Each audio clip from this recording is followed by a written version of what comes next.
C'est officiel, la voie verte du Céva est en service. Pourtant, cela fait quelques mois que les usagers peuvent l'emprunter. C'est le cas de cet habitant français. Pour lui, aucun doute, cette voie verte est indispensable. Ça nous évite de prendre des risques au bord de la route par Schennebourg, etc. Ça ne me fait pas peur de descendre à Genève et n'y remonter. Mais maintenant, on a notre voie particulière, elle est belle, il y a un beau décor. Un décor avant tout écologique. La voie se situe aux abords de l'ancien chemin de fer.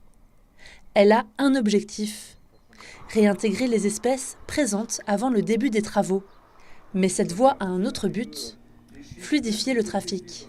On se rend compte que c'est plus possible de venir avec ces flots de voitures continuelles. De 500 000 il y a 4-5 ans en arrière, on passe de 600 à 650 000 passages à la frontière par jour de véhicules privés, voire aussi professionnels. On répond à des préoccupations et des soucis.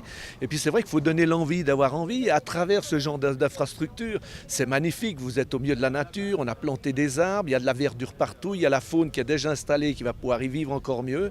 Du côté de l'agglomération annemassienne, la voie verte devrait faire 12 km.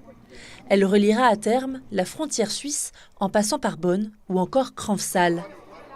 Je pense que le nouveau Conseil d'État, le nouveau Grand Conseil de Genève vont nous permettre d'aller encore plus loin dans cette collaboration, non pas pour le plaisir simplement de collaborer et des relations conviviales que l'on a depuis longtemps, mais vraiment dans l'intérêt de tous les habitants du Grand Genève, qu'ils soient suisses ou qu'ils soient français. Si les élus ont pour objectif de développer la voie verte, d'autres projets complémentaires au Céva verront bientôt le jour.